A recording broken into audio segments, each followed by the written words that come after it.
The events that took place yesterday in Toronto were a senseless attack and a horrific tragedy.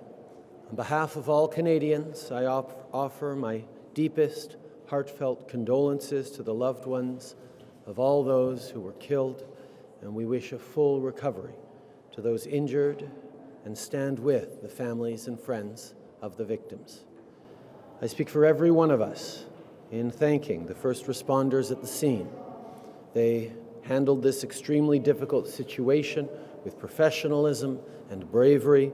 They faced danger without a moment of hesitation, and there is no doubt that their courage saved lives and prevented further injuries. The entire community of Toronto has shown strength and determination in the face of this tragedy. All Canadians stand united with Toronto today. Finally, I will note the excellent collaboration between all orders of government and law enforcement in the handling of this situation. We are continuing to monitor it closely and work with our law enforcement partners around the country to ensure the safety and security of all Canadians. Les événements survenus hier à Toronto sont une attaque insensée. In Toronto constituted a tragic and senseless attack. On behalf of all Canadians, I'd like to extend my deepest condolences to those who were killed and to their loved ones, and I hope a quick recovery to those injured. We stand with all the families of the victims. I also want to thank the first responders who dealt with a very difficult situation with courage and professionalism. They faced danger without hesitation, and their efforts certainly helped to save lives and prevent other injuries. The entire Toronto community has shown strength and determination in the face of this tragedy. All Canadians are united with Toronto today. I also want to point out the excellent collaboration between all levels of government and law enforcement in the handling of this situation. We are monitoring the situation closely, and we will continue to work with our law enforcement partners right across the country to ensure the safety and security of all Canadians. Mr. Trudeau, there are a lot of Canadians today, the families of victims, who are asking one question: why? Can you enlighten them as to the motivation or reasons for this attack? Well, of course, the investigations are continuing, but it is already quite clear that there is no connection to national security per se. In terms of the motivation of the suspect, I think it'll take some time yet to understand what was in this person's mind in this particular case. But Canadians certainly have a lot of questions, and we are all asking the same questions about this senseless attack. Obviously, all Canadians continue and will continue to have questions about why this happened, what could possibly be the motives behind it. As was indicated last night by our Public Security Minister, at this time we have no reason to suspect that there is any national security element to this attack, but obviously the investigations continue. How can you reassure Canadians when this type of action is almost impossible to prevent?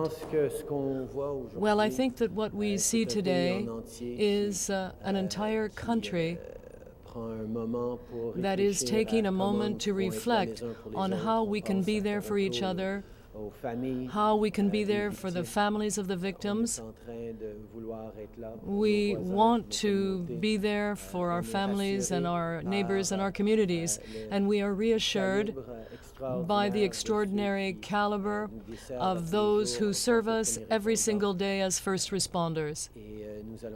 And we will continue to do everything we can as orders of government, as protection services, in order to ensure the safety of all Canadians every day. Obviously, Canadians across the country are shocked and saddened by this senseless tragedy and attack. We can be comforted in seeing the extraordinary response of our first responders, folks who stepped up with courage and ability and ensured that in the face of such terrible tragedy and attacks, we are pulling together and trying to find answers while keeping people safe. We have extraordinary folks across the country in our police services and our intelligence agencies who work hard every day to keep Canadians safe, and they will continue to do just that. Prime Minister Julie Van Dusen, CBC, is there any way to protect Canadians who are going about their daily lives when assailants are choosing soft targets more and more? Obviously, we need to continue to reflect on the changing situations in which we're in, but and do everything we can to keep Canadians safe. But we cannot, as Canadians, choose to live in fear every single day as we go about our daily business.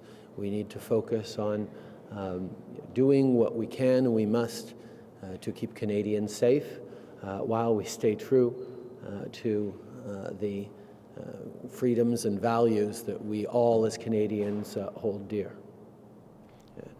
Évidemment, nous allons réfléchir. Of course, we will be reflecting on and looking at this event to see what more we can do, what we can continue to do to ensure the protection of Canadians and our communities. But at the same time, we must not start living in fear and uncertainty every day as we go about our daily lives. We must remain a country that is open and free and comfortable with its values, and we will continue to be that. Your planning for, in terms of security for the G7 in Charlevoix in any way, considering it does not seem to be linked to terrorism? Obviously, you have to keep world leaders safe. Does this have any bearing on your planning? The security for the G7 will be comprehensive. We will, of course, always reflect on what we can do better, what we need to do, but as we know, this hasn't changed the overall threat level in Canada, and we will continue to make sure that both participants, residents, and all citizens are safe during the G7 and during any event of that kind. Dernière question. Pouvez-vous juste répéter ça en français? Could you please repeat that in French?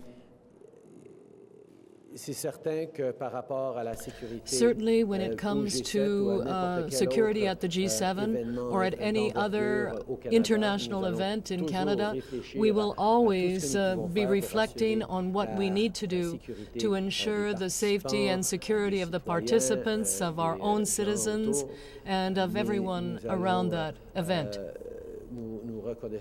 And we recognize that this incident has not, in fact, changed the threat level in Canada, but at the same time, we will be always looking at what we can do better and what we can learn from tragedies such as this. Mr. Trudeau, a number of people this morning are thinking that you might have been in Toronto given the extent of this tragedy. Why are you still in Ottawa? Well, I believe that all Canadians are with Toronto today. Toronto is in their thoughts and prayers today. Last evening, I spoke to the mayor and premier and our security advisors and experts, our intelligence officers as well, are closely cooperating with people on the ground there. But as you know, this is an active investigation at this time, and I do intend to go there as soon as it makes sense for me to be there. For the time being, I think we should just let people do their job and not disturb that work, which is something that happens when a Prime Minister arrives. The Premier and the Mayor Our police services, our intelligence agencies are all working very, very hard, closely coordinating with the folks on the ground. I think all Canadians are with Toronto today, in our hearts, in our prayers, in our thoughts. I will, of course, go to Toronto for this as soon as it makes sense to do so. But right now it's very much an active, ongoing situation, and I wouldn't want to distract or remove any personnel or any focus away from the important work that's being done, both for the victims and their families and for the investigation. Merci beaucoup tout le monde.